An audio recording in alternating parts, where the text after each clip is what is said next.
여러분 반갑습니다. 해커스 중국어 HSK 사급 전문가 오민경입니다. 8월 18일 총평 강의로 기다립니다. 여러분 많이 기다리셨죠? 자, 오늘의 시험은 어땠는지 선생님하고 전체 난이도 한번 살펴보고 세부적으로 들어가도록 할게요. 자, 먼저 우리 듣기 1부분, 2부분, 3부분 있었는데요. 항상 1부분은 조금 어렵다라는 생각을 많이 하세요. 그래서 1부분 그래도 그렇게 어려운 내용 별로 없었어요. 그래서 중. 자, 두 번째는 여러분 듣기가 난이도가 상중하가 되려면 상태상에 관련된 문제들이 많이 나와야 되거든요. 근데 이번에는 그닥 많이 나오지 않았어요. 그 외에 어떤 게 많이 나왔냐면 장소, 그 다음에 특정한 명사에 관련된 문제들이 8문항 이상 나오면서 거기와 그 다음에 구체적인 동작 나오고 그 다음에 몇 문제 상태상에 관련된 문제가 상태상에 관련된 문제 우리 이 부분에서는 한 3문제 정도, 4문제 정도밖에 나오지 않았어요. 그렇기 때문에 쉽게 문제 풀어보실 수 있었을 거예요. 그래서 선생님이 난이도 하라고 했고요. 자, 중에서는 조금 상태상에 관련된 문제들이 많이 나왔거든요. 그래도 어려운 내용, 어려운 어휘 나오지 않았기 때문에 상이 아니라 중 정도. 그래서 중, 하, 중이라고 보시면 되는 겁니다. 자, 우리 독해 들어가도록 할게요. 독해 여러분 1부분 어휘 너무 쉬운 어휘 나왔어요. 여러분 심지어는 어떤 어휘까지 나왔냐면 여러분 토마토를 중국어로 뭐라고 하죠? 중국 사람이 토마토 가지고 요리를 되게 많이 해먹거든요. 토마토 나왔어요. 한 번도 이렇게 쉬운 어휘 나온 적 없는데 시홍실까지 나왔으면 말 다 했죠. 그래서 독해 제1부분 난이도 하. 그 다음에 중은요 항상 거의 비슷해요. 어려운 접속사도 나오지 않고 난이도 중 정도. 근데 여러분 독해 제3부분에 가서 거의 지금까지의 문제 유형은 딱 지문을 보면 바로 정답을 찾을 수 있는 문제가 있었는데 지문의 내용이 조금 어려웠고 길었어요. 그래서 학생들이 조금 시간이 걸렸을 것 같아요. 그래서 선생님이 완전한 상도 아닌 중상 정도 채정해 드렸어요. 그래서 독해는 하, 중, 중상 정도라고 생각해 보시면 되는 거예요. 그 다음에 마지막 쓰기 들어가도록 할게요. 여러분 쓰기 제1부분은요. 거의 동일하게 선생님 프린트에서 나왔어요. 쉽게 풀어내실 수 있었을 건데 마지막에 논란의 여지가 있는 쉴더 강조 부분이 있어서 선생님이 좀 이따 총평 강의할 때 마지막으로 정리해 드릴 거고요. 그 다음에 두 번째 쓰기 제2부분에서는요. 해커스 교재와 선생님 프린트에서 동일하게 나왔어요. 새로운 제시어가 하나도 없었기 때문에 역시 쓰기도 쉽게 용이하게 빨리 정확하게 풀어내셨을 거라고 선생님이 생각이 되어집니다. 어때요? 그래서 우리 쓰기 제1부분 하중 정도, 완전한 하는 아닌데 하중 정도라고 보시면 되겠고 그 다음에 쓰기 제2부분 중 정도라고 선생님이 시험 보고 나서 이렇게 생각을 하게 되었습니다. 자, 우리 구체적으로 듣기는 어떤지 한번 살펴보도록 할게요. 자, 듣기는요, 여러분 이번에 안 들리는, 여러분들이 안 들렸던 단어는 한 2가지 정도가 있었을 것 같아요. 한 번도 시험에 나오지 않았던 제시어가 2개가 나왔는데 어렵게 할 수 없다. 난부주 이런 거 처음 나왔었어요. 같이 한번 읽어볼게요, 여러분. 아버지가 모든 일을 다 잘하셔서 아버지를 어떤 힘든 것도 아버지를 어렵게 할 수 없다. 이런 제시어가 나왔었거든요. 난부주 나왔었고요. 그 다음에 부부였던 것 같아요. 여자가 돌아와가지고 냉장고를 봤는데 음식을 손도 안 댔네요. 라고 했어요. 그러니까 남자가 뭐라고 하냐면 요리하는 거 귀찮아서요. 처음 나왔습니다. 뭐 하는 게 귀찮다라고 해서 란더 쪼판 이런 거 나왔었거든요. 이런 게 난이도 상에 해당하는 어휘였을 거고 다른 것들은 여러분 4급 우리 해커스 교재 100% 똑같이 나왔기 때문에 다른 것들은 별로 어렵지 않고 충분히 문제 풀어보셨을 거라고 생각을 합니다. 그래서 난부주나 란더 이런 것들을 제외하고는 4급 시험에 자주 출제되는 어휘가 출제되었고 선생님이 서두에서 말씀드렸던 것처럼 상태 상황에 관련된 문제가 많이 나왔다면 난이도 상중일 텐데 거기에 반해서 쉬운 장소나 특정 명사에 관련된 문제들이 8문항에 나왔기 때문에 쉽게 풀어내실 수 있었던 이유가 여기에 있을 거예요.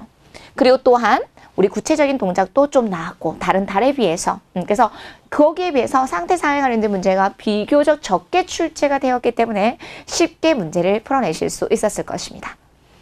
자, 그럼 우리 첫 번째 여러분 선생님이 항상 요즘에 총평 강의할 때 이런 얘기를 해요. 듣기 시험에 나옵니다. 무조건 나오는 어휘가 있습니다. 이런 거 많이 하거든요. 여러분 듣기 시험에는요. 다양한 부사가 무조건 나왔어요. 선생님이 지금 5월 총평부터 계속 여러분들에게 듣기 시험에 나오는 부사들 정리해드렸는데요. 그중에 여러분 복습 좀 할게요. 왜냐면 지금 왜 복습을 했냐면 독해 파트에서 지금 듣기에 나오는 부사가 다 나왔어요. 첫 번째 여러분 본래 뭐뭐 하려고 했는데 그러나 뭐뭐 하게 했다. 뭐 있었습니까, 여러분? 本来단 이거 들어와야 된다 그랬어요. 本来가 나오면 답은 그 뒤에 있는 내용이 들으라고 했는데 이번에 독해 제 이 부분에 똑같은 문형으로 나왔어요. 그럼 本来단 이것만 어순배열 해보시면 되겠고 그 다음에 여러분 뭐뭐 하는 김에 누구 있었어요? 顺便 듣기 시험에 나오다 지치니까 독해 제 이 부분에 顺便 나왔어요. 그럼 顺便의 위치는 뭐라고 그랬어요, 여러분? A 하는 김에 B하다 라고 쓰인다고 말씀드렸거든요. 뜻밖의 나옵니다. 징란. 비록 A, 심지어 A조차도 B하다, 리엔 A 또 B. 이런 것들이 전부 다 듣기 시험에 나옵니다. 그래서 무조건 나오는 이런 부사들을 정리해 주셔야 된다면 자, 오늘 선생님이 가지고 왔는데요. 오늘 듣기에 가장 큰 특징이 있다면 여러분께서 일반 회화상에서 자주 쓸 수 있는 가능보호가 되게 많이 나왔어요. 여러분 한두 개가 아니에요. 무려 5개가 나왔어요. 여러분 이 정도면 많이 나온 거 맞죠? 그래서 제가 기초 강의할 때 여러분들한테 되게 많이 강조해 드리는 게 뭐냐면 이런 얘기를 많이 합니다. 중국어를 잘하고 싶으십니까? 그렇다면 보어를 잘 활용을 하십시오. 결과보호나 정도보호나 가능보호나 이런 보어들을 잘 활용해 주셔야 됩니다. 중국어를 잘하고 싶으십니까? 결과보호뿐만 아니라 우리가 일상생활에서 중국 사람들이 많이 쓰는 바자 구문과 베이자 구문과 랑이라는 사역동사를 쓴 겸어문을 잘 쓰십시오. 라는 이런 얘기를 되게 많이 합니다. 그래서 이 총평 강의를 들으시는 학우님들께서 만약에 내가 보의 종류를 몰라, 바와 빼와 경어문의 종류를 몰라, 어순을 몰라, 그럼 그거 먼저 공부하시고 나서 4급 준비해 주실 수 있어야 되겠습니다. 선생님이 이렇게 지금 다 강하게 얘기하는 이유는 이번 쓰기와 독해에 이런 관련된 제시어들이 전부 다 나왔기 때문입니다. 굉장히 중요하겠죠. 자, 그럼 우리 듣기 시험에 이번 듣기 시험에 가장 특징이 있다면 가능 보호가 굉장히 많이 나왔습니다. 그래서 이런 보호가 일상생활에서 많이 쓰이고 있기 때문에 일상생활에서 많이 쓰이고 있는 이런 내용들이 듣기에 고스란히 반영돼서 나오고 있다는 거죠. 그래서 다양한 가능 보호를 듣기를 통해서 반드시 연습을 해보실 수 있어야 되겠습니다. 참 조금 전에 말씀드렸던 어렵게 할 수 없다, 힘들게 할 수 없다, 난부주 이런 것도 있었고요. 그 다음에 여러분 무엇을 떠나서 할 수 없다, 리부칼 떠나서는 안 된다. 부모나 가족의 격려와 칭찬을 우리는 떠날 수 없습니다. 없어서는 안 된다는 말이겠죠. 그래서 리부카이라는 이런 제시어도 나오고요. 그 다음에 세 번째, 순先生에게 계속 전화를 했는데 연락이 되지 않습니다. 일치불일치 판단하는 문제가 나왔습니다. 그래서 연락을 닿을 수 없다, 연락이 될 수 없다, 联系不上도 나왔고요. 여러분 联系不上에 바꿔서 나오는 표현으로서 뭐가 나왔냐면 이건 듣기 시험에 굉장히 많이 나왔고 선생님이 자주 나오는 어휘로서 또 정리를 해드리는데요. 전화를 했는데 연락이 안 돼요, 여러분. 打不通, 打不通, 打不通 이런 것들이 나올 수 있다는 거죠. 그래서 이렇게 보고 일치함을 알 수 있을 것입니다. 그래서 연락을 닿을 수 없습니다. 联系不上 전화가 연결이 안 됩니다. 打不通 이렇게 일상생활에서 많이 쓸 수 있는 가능보호의 의미를 파악해 보실 수 있어야 되겠어요. 자, 우리 또 듣기 이 부분에 갔는데 한 아이가 울고 있었어요. 왜 이 아이가 웁니까? 라는 문제가 나왔거든요. 엄마를 찾을 수 없어서 한 아이가 울고 있었어요. 그래서 왜 이 아이가 울고 있습니까? 라는 내용이 나왔었거든요. 그래서 우리 안내로 이 아이의 엄마를 좀 찾아주세요라는 말이 나왔었거든요. 그래서 이 아이는 왜 울고 있습니까? 엄마를 찾을 수 없어서 找不到 이렇게 나왔어요. 找不到妈妈 이런 표현들이 실제 시험에 다 나올 수 있다는 거죠. 여러분께서 보셔도 이번 듣기 시험에는 가능보호 유난히 되게 많이 나왔겠구나. 만약에 이런 걸 알지 못했다면 이런 어휘들 때문에 굉장히 어려웠을 거예요. 그래서 선생님이 난이도 중이라고 했을 때 저는 난이도 상이었는데요. 라는 이유는 이런 어휘들을 알고 가셔야 되는데 4급 기본 어휘들인데 이것만 빼고 4급 다 기본 어휘인데 이런 것들을 알지 못하기 때문에 좀 더 어렵게 와닿을 수는 있었을 거예요. 그래서 이렇게 다양하게 시험에 나오는 가능보호를 해커스 실제 문제를 100% 반영하고 있는 이런 해커스 교재로 충분히 연습을 해보신다면 실제 시험에도 좋은 점수를 받아보실 수 있을 것 같습니다. 자, 두 번째 보도록 하겠습니다. 자주 출제되는 어휘가 있습니다. 그래서 총평 강의를 통해서 여러분 적어도 최소한의 이러한 어휘들은 정리해 보실 수 있어야 되겠죠. 자, 첫 번째, 여러분 이번 특기 시험의 또 두 번째 특징은 뭐냐면 단순한 어휘가 바꿔서 나오는 경우가 있어요. 첫 번째는 그의 어머니가 대단해 라고 했는데 그 지문에서는 뭐가 났냐면 그의 아버지가 대단하다는 말이 나옵니다. 그렇기 때문에 일치불일치, 불일치. 그래서 대단하다, 시작, 리하이. 여러분 대단하다는 의미는요. 이 형용사는 두 가지 의미를 가지고 있는데 첫 번째는 대단하다는 의미를 가지고 있고 두 번째는 여러분 사람이 대단해지려면 어떻게 해야 될까요? 지독하다는 의미도 있어요. 그래서 양명성에 있는 의미를 가지고 있기 때문에 앞뒤의 문맥의 흐름에 따라서 리하이라고 하면 지독하다, 대단하다. 그 다음에 뭐我咳嗽的太厉害 이것도 있었잖아요. 그래서 심하다라는 의미도 있다는 거 구분해 보실 수 있어야 되겠습니다. 리하였어요. 사람이 주어일 때는 대단하거나 지독하다. 그 다음 어떤 상황이 나왔을 때는 심하다는 의미를 가지고 있습니다. 자, 두 번째는 여러분 호어동이 나왔어요. 근데 호어동만 나오지 않았어요. 행사를 한다. 여러분 할인 행사를 하고 있어요. 그걸 중국어로 뭐라고 할까요? 이게 중급 정도의 회화 수준이죠. 행사를 하다, 쪼어 호어동. 자, 지문에 뭐가 나왔냐면 이 쇼파가 가격이 떨어졌습니다. 이런 말이 나왔어요. 여러분 가격이 떨어지다 뭐 있습니까? 지앙, 지아 이런 게 좀 어렵다라는 거죠. 이 쇼파 가격이 떨어졌어요.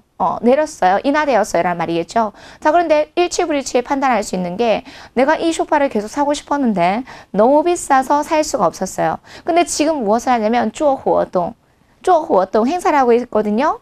비엔이러 부서 정말 많이 싸져서 싸져서 라고 했기 때문에 가격이 떨어졌다는 것을 알 수 있겠죠. 일치불일치, 네, 가격이 인하되었습니다. 가격이 떨어졌다라고 했기 때문에 일치함으로 판단될 수 있겠죠. 그래서 이런 쪼호동, 비엔이라는 단서만 잡아보시면 충분히 문제 풀어보셨을 것입니다.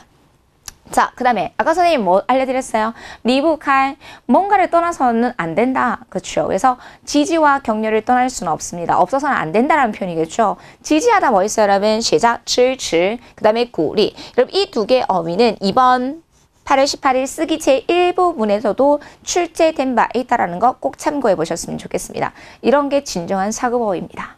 지지하다, 支持, 격려하다,鼓励였습니다. 자, 그 다음에 이런 게 나왔었어요, 여러분. 교육이 사회 발전의 관건입니다. 그래서 교육을 뭐라고 할까요? 쓸 줄은 몰라도 되는데 내가 읽고 의미는 파가셔야 돼요. 教育. 그러면 발전의 社会发展的关键 이게 나왔었어요. 사회 발전의 관건입니다. 그런데 여러분 지문에는 뭐가 나왔냐면 과학기술이라고 했어요. 科技, 과학기술, 科技. 科学技术 이게 나왔었어요. 과학기술, 科学技术的发展.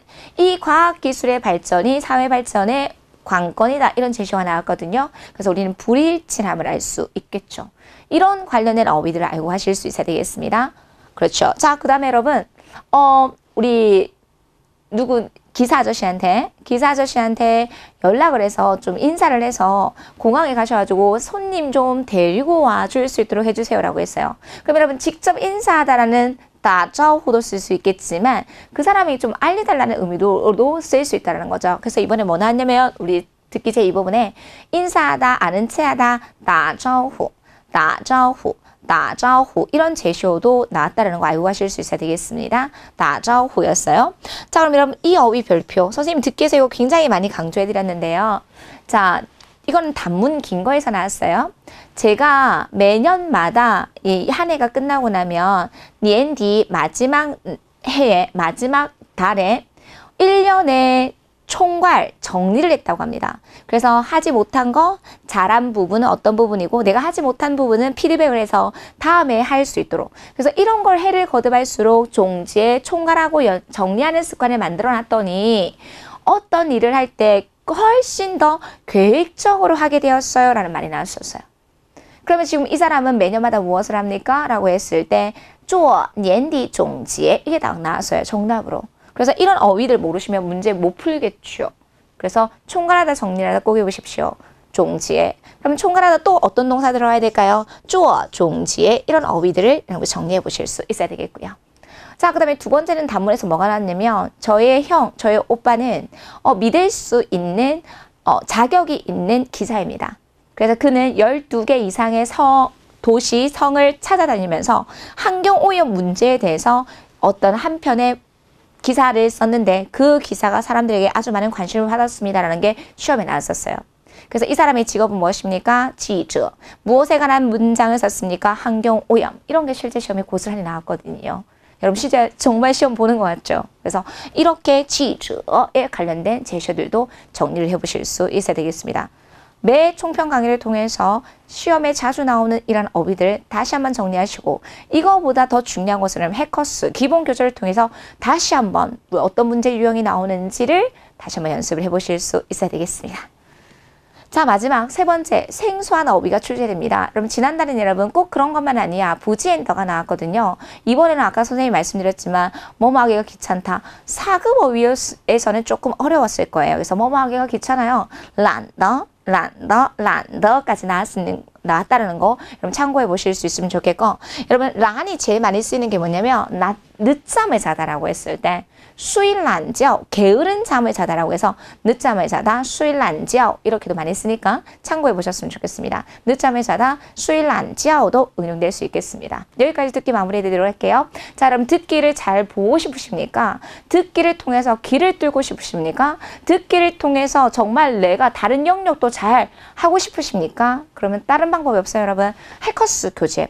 자, 여러분, 해커스 교재가 개정판이 나왔어요. 박수 한번 칠까요? 네, 개정판이 나왔는데 선생님이 개정판을 보면서 너무 정말 닭살이 돋을 정도로 놀라운 게 지금 7, 8월 시험을 보고 있는데 듣기가 정말 똑같이 나와요. 어떻게 이렇게 유사하게 나올 수 있지? 정말 소름이 끼칠 정도로 너무 똑같은 문제들이 많이 나오고 있습니다. 오쌤이 보장할게요. 장담할게요.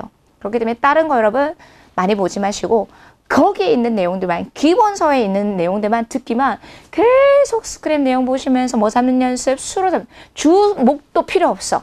수로 잡는 연습하고 이게 핵심의 단서가 무엇인지를 계속 듣는 연습을 한다면 듣기는 70점 이상 선생님이 꼭 보장받을 수 있을 것 같아요.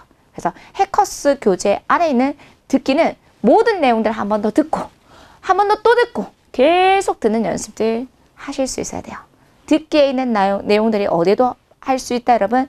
말하기에 활용도 있으니까, 활용도 될 수 있으니까 듣기에 있는 내용들 내가 욕심내서 그 문장들을 싹을 다 외운다라고 공부를 한다면 사급만 잡는 게 아니고요. 말하기까지 정복해 보실 수 있을 것 같습니다. 4급 교재 듣기 부분 너무 똑같이 나오기 때문에 잊지 말고 꾸준히 복습해 보셨으면 좋겠네요.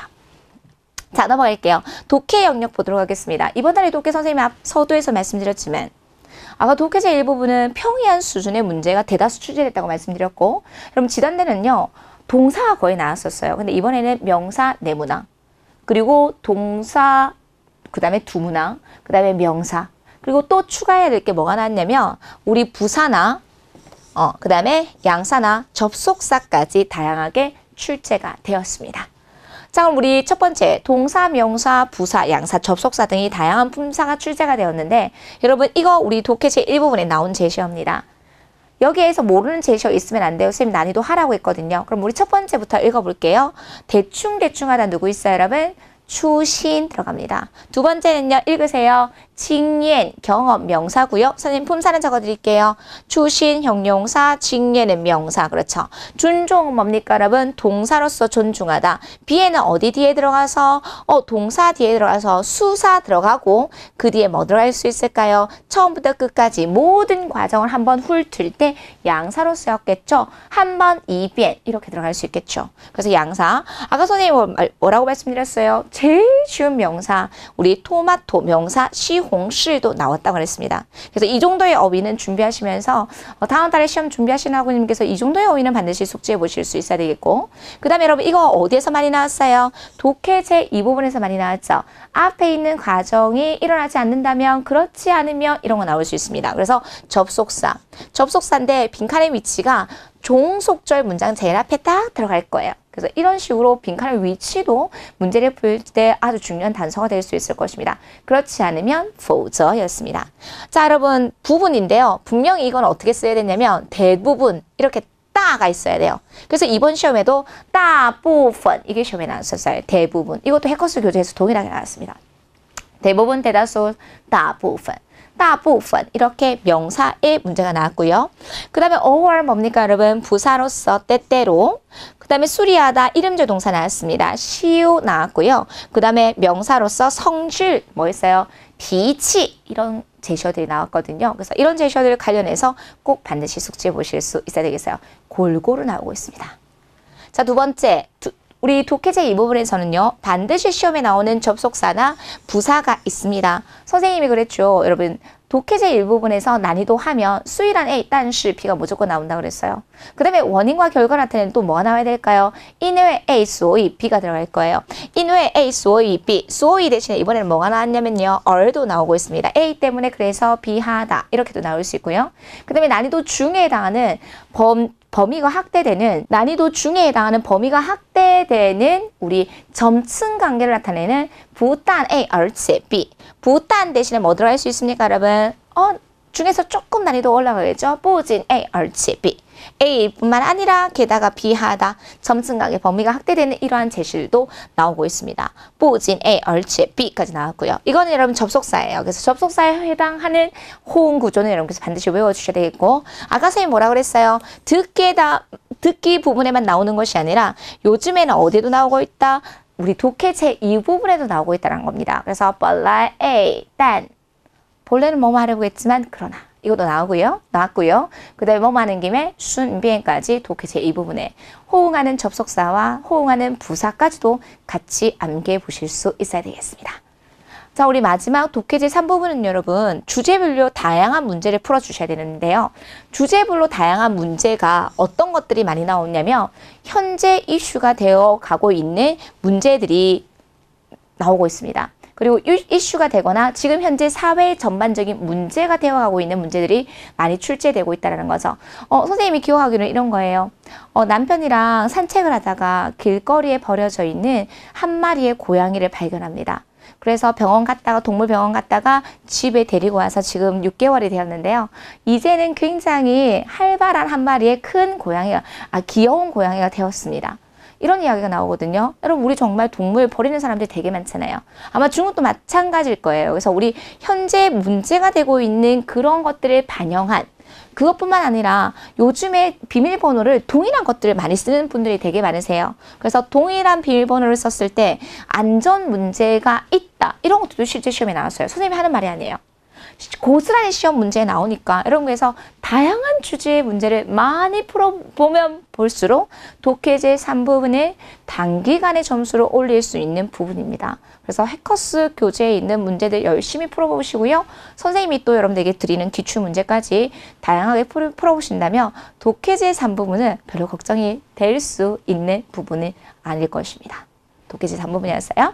자, 우리 마지막 들어가도록 할게요. 여러분, 학생들이 독해제 3부분에서 점수를 낮게 받는 이유는 대다수가 정말 90% 이상이 시간 배분에서 실패하는 경우들이 참 많이 있거든요. 그래서 누누이 얘기하지만 여러분, 독해제 1부분 5분입니다.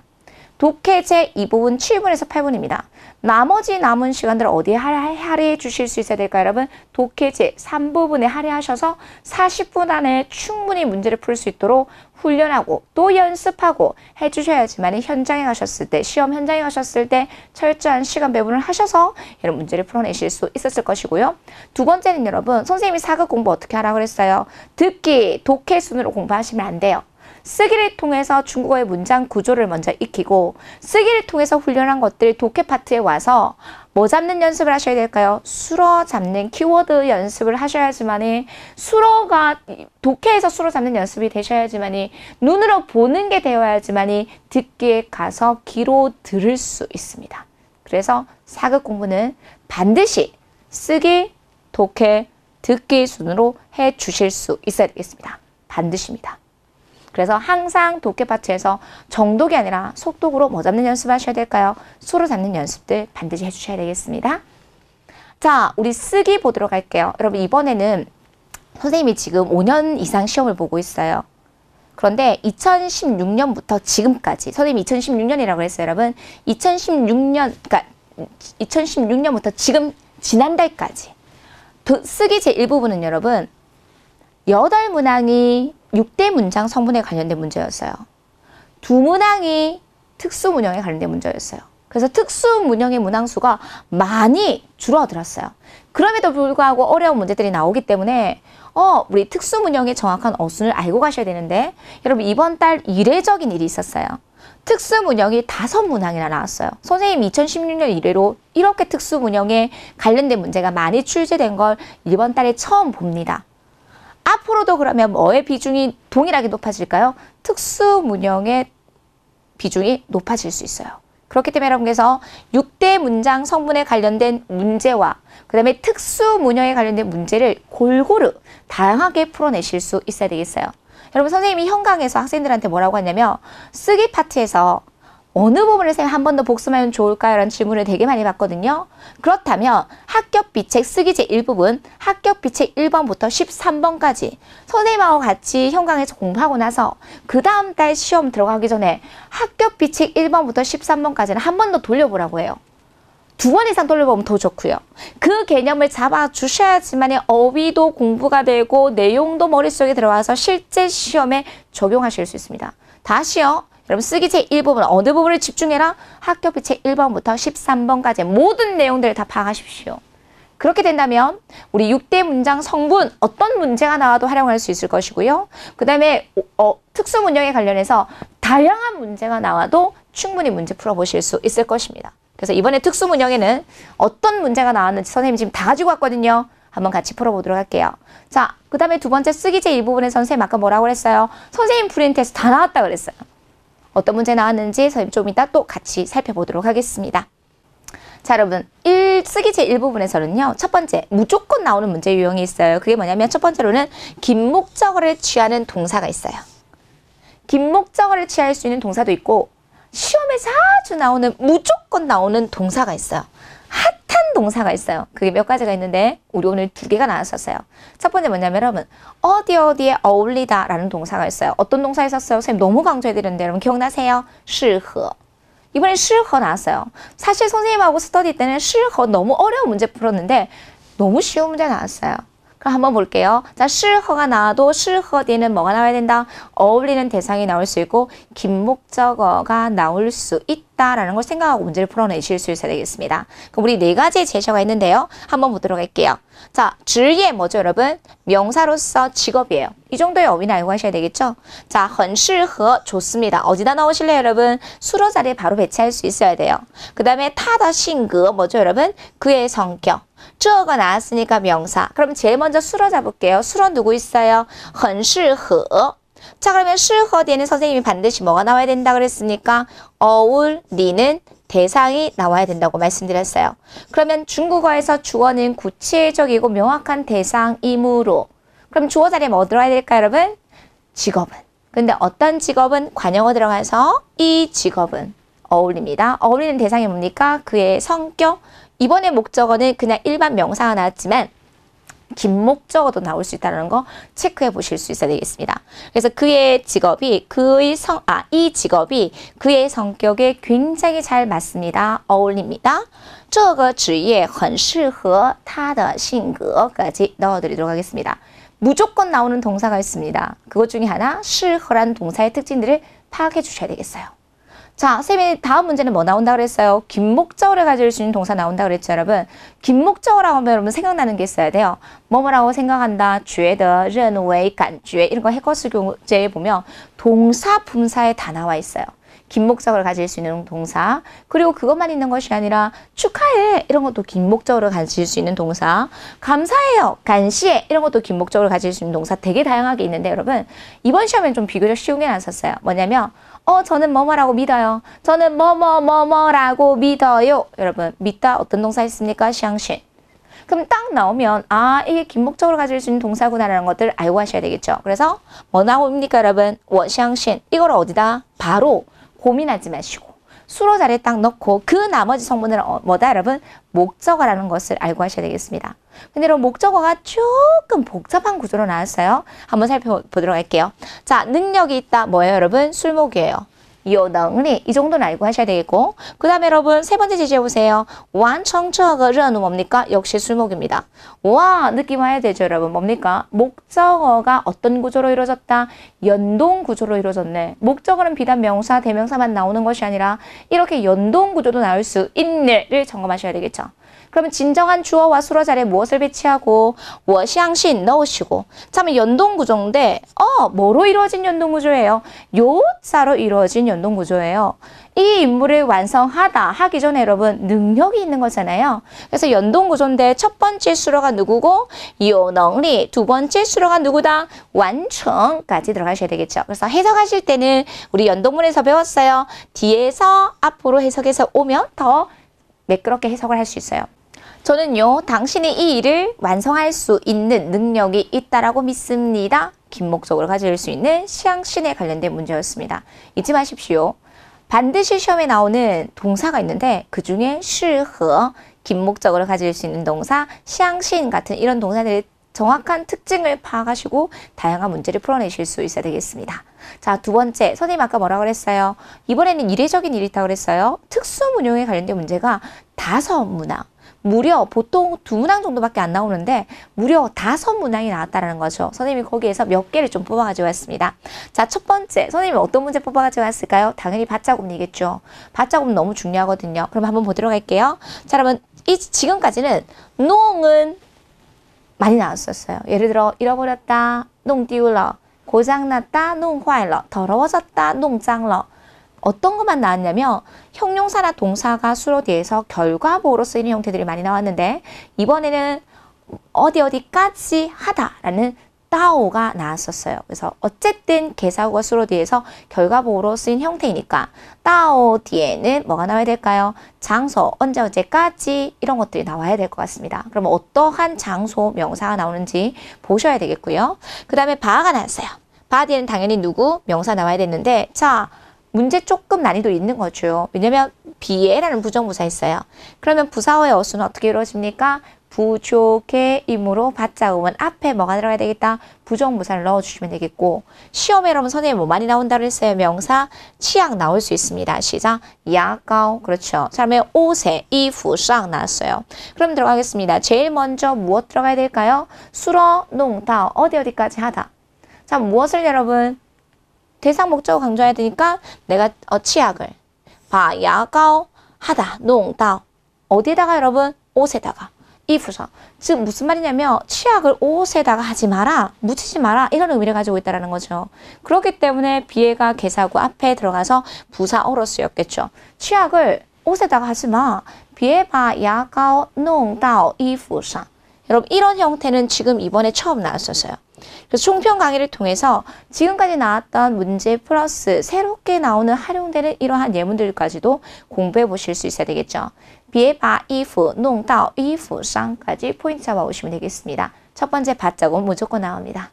자, 두 번째 특수문용으로서 비교문도 많이 나올 수 있겠죠. 주어진 제시어 보니까 누가 눈에 보입니까 여러분? 비에 관련된 문제다. 그럼 비교문의 정확한 어수를 따지자면 주어, 비, 비교 대상, 그대의 수로가 나온다까지 점검하시고 두 번째는 어휘를 점검해 주실 수 있어야 되겠죠. 그럼 방지아가 나왔어요. 뭐죠 여러분? 房子价格, 방 가격이라고 생각하시면 돼요. 집 가격. 그렇죠? 집 가격, 방지아 명사입니다. 그리고 선생님 듣기에서 무조건 외우라고 말씀드렸던 제시어인데요. 교외, 변두리를 뭐라고 할까요? 지하우취. 그러면 지하우취도 나왔으니까 누구 연결? 명사 연결해 주시면 되겠습니다. 교외의 명사. 자, 지금 수로 나왔네요. 끙이 단서가 되어서 띠는 뭡니까 여러분? 형용사 수로라고 생각하시면 되겠고요. 자, 비시취, 시내의. 그럼 이 뒤에는 뭐 나와야 됩니까? 명사 나와야 되겠죠. 그런데 여러분 이런 얘기가 있어요. 주어와 비교문의 비교 대상이 동일한 명사일 때는 이 뒤에 있는 명사는 뭐 할 수 있다 여러분? 생략할 수 있습니다. 그래서 먼저 주어 들어갈까요 여러분? 뭐가요? 가격이요. 근데 어디의 가격입니까? 교외의 가격이, 집 가격이. 郊区的房价 어디보다 비교문 들어가야 되겠죠? 比市区的 시내보다. 시내의 뭐보다 여러분 여기서는 뭐 생략됐습니까? 동일한 주어 방지아가 생략이 됐다라고 이해해 보시면 되겠죠. 그 다음에 수로 누구 있습니까? 끙띠까지 수로 자리에 넣어주시면 되겠어요. 교외의 집값이 시내보다 훨씬 쌉니다까지 기억해 보시면 되겠죠. 훨씬 낫습니다라고 기억해 보시면 되겠죠.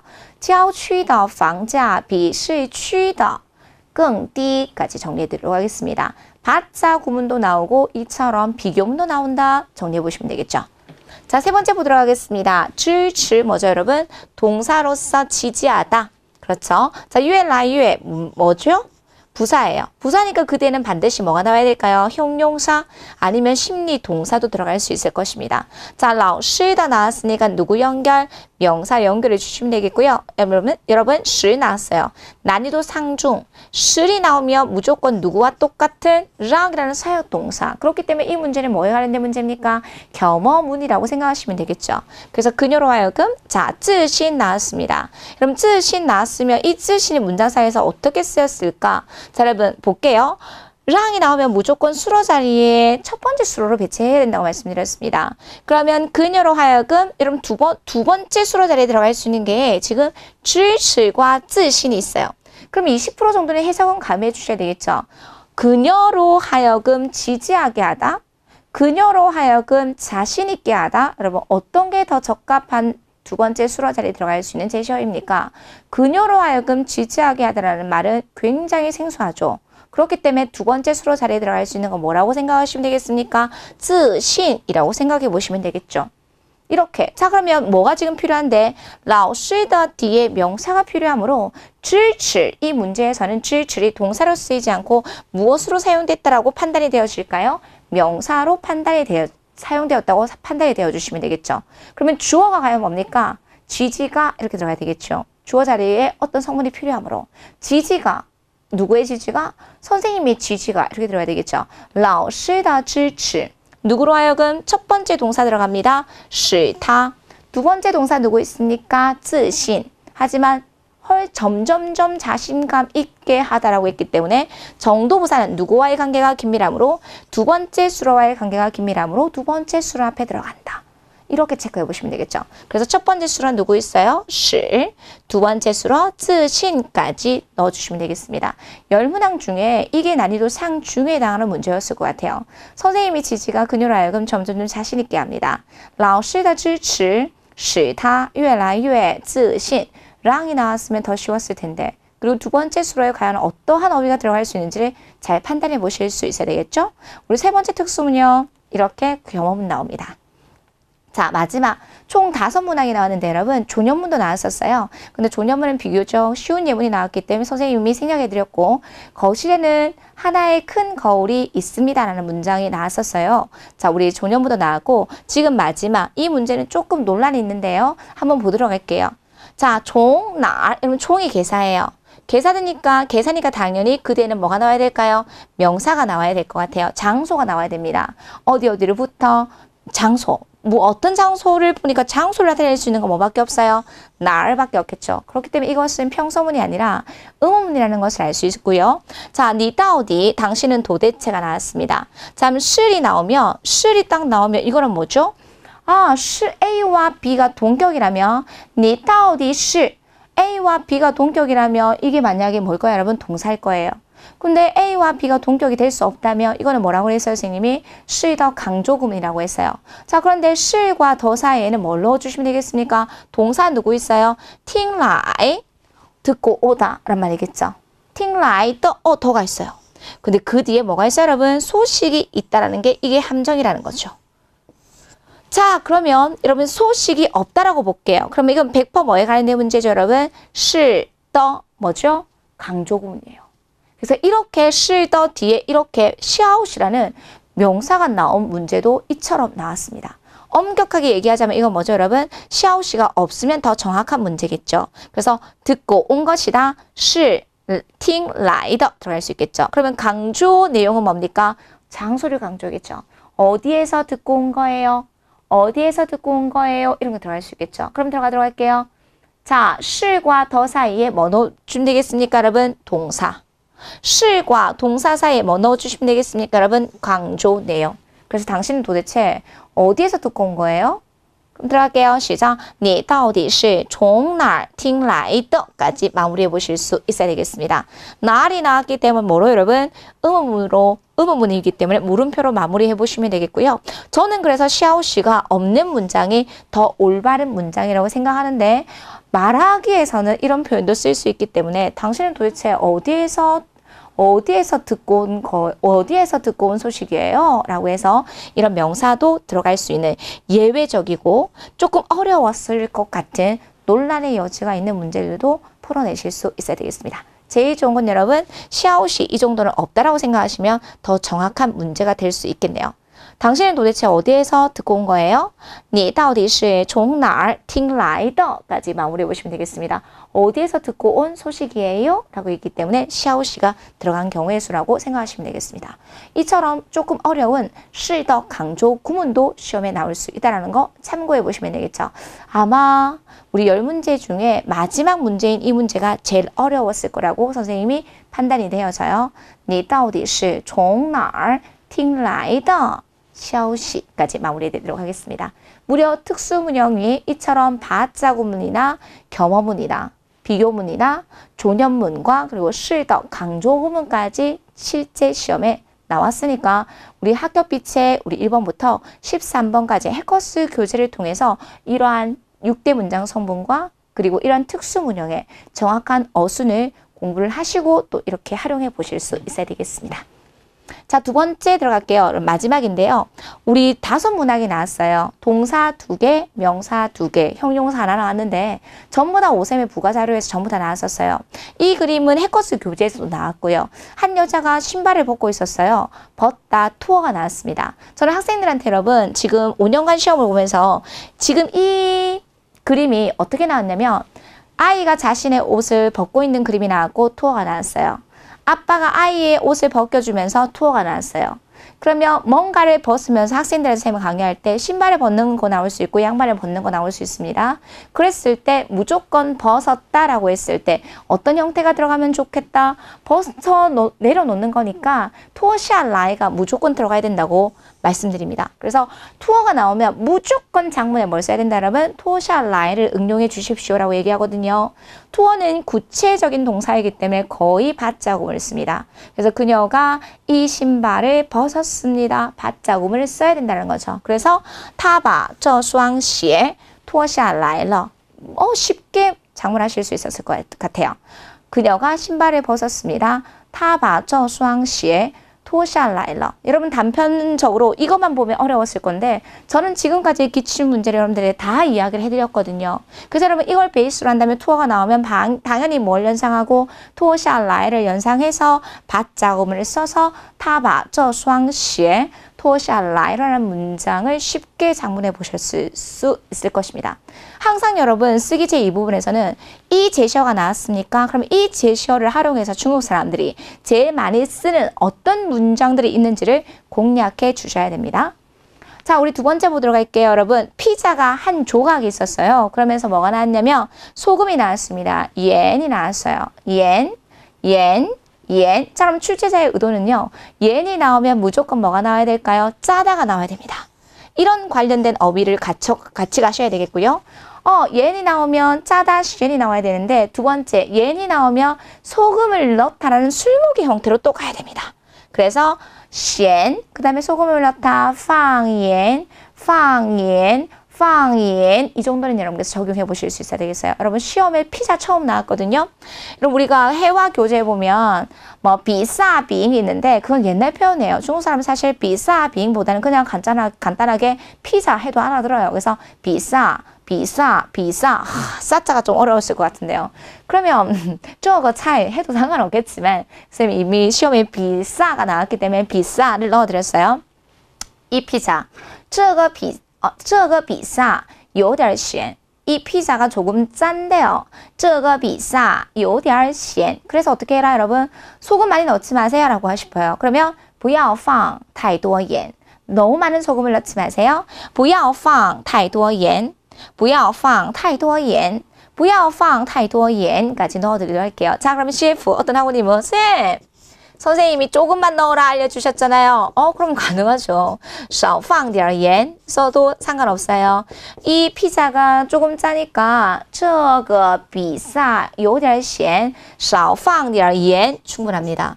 정답은 없잖아요. 그래서 이렇게 일상생활에서 많이 쓸 수 있는 쌤 이거 왜 넣어드리냐면요. 우리 해커스 듣기 시험에 되게 많이 나왔거든요. 그래서 쌤이 일부러 넣어드렸어요. 不要放太多盐 결론입니다, 여러분. 듣기는 단순히 듣기만 하는 게 아니에요. 듣기에서 배웠던 많은 스크랩 내용의 좋은 내용들을 배워놓으셨다가 또 쓰기 제2부분에 당연히 활용하실 수 있어야 될 목적으로 선생님 넣어드렸어요. 소금 많이 넣지 마세요. 不要放太多盐.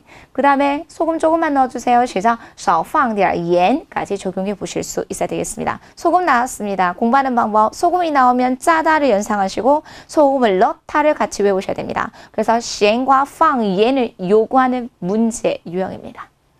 자, 우리 세 번째 보도록 할게요. 마지막. 선생님이 지금 동사, 명사, 형용사 각각 하나씩 넣어드리는데요. 자, 지금 형용사 중에 한 사람이 정장을 입고 있었고 정식, 정식적이다, 잘 갖춰져 있다 라는 제시어가 나왔습니다. 형용사로서 정식 나왔습니다. 자, 그럼 어떤 문장 쓸 수 있냐면 그가 오늘 중요한 면접이 있어서 아주 잘 갖춰 입었어요.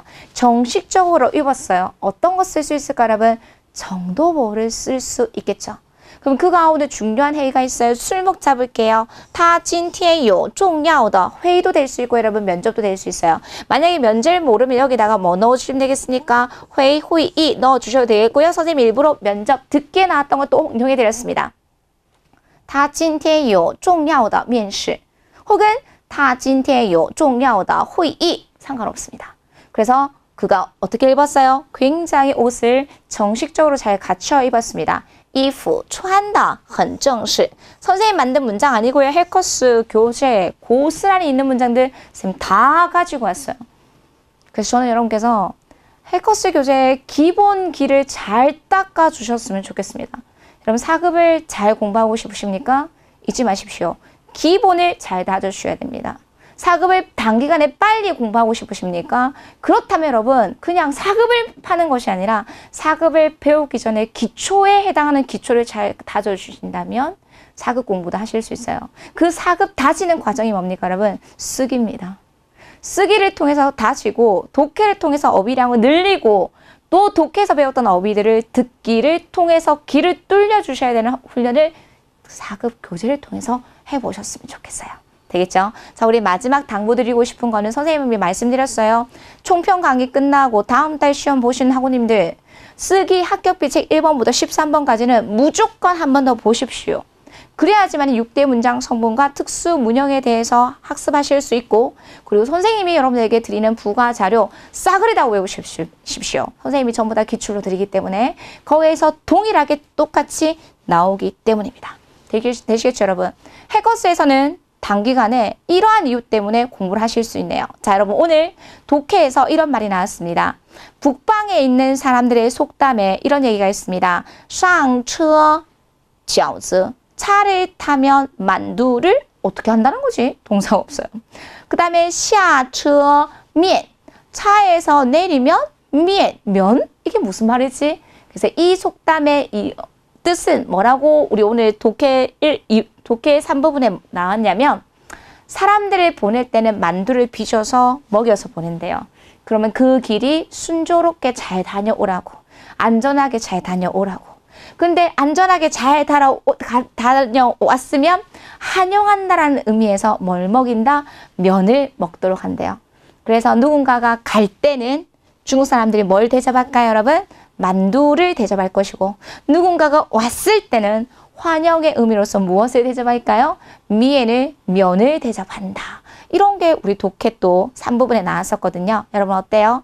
아, 이런 게 나왔구나. 한 번 더 그 의미를 파악하실 수 있겠죠. 그래서 선생님이 속담과 격언은 기본 강의에서 선생님이 좀 더 많이 강조해드렸는데요. 이런 것도 참고해 보셨으면 좋겠습니다. 한 번 더 읽어볼까요, 여러분? 上车饺子下车面 HSK 4급을 통해서 중국의 배경 지식까지 우리 학습해 보실 수 있을 것입니다. 오늘 총평 강의 여기까지 마무리해 드릴 거고 여러분 총평 강의는 시험을 본 학우님들을 위한 강의일 수도 있겠지만 앞으로 시험을 볼 학우님들에겐 더 중요한 강의입니다. 그래서 최소 시험을 보시기 전에 3개월 이상의 총평 강의는 꼭 확인하고 여러분 가보셨으면 좋겠습니다. 오늘 강의 여기까지 마무리하도록 하겠습니다. 수고하셨습니다.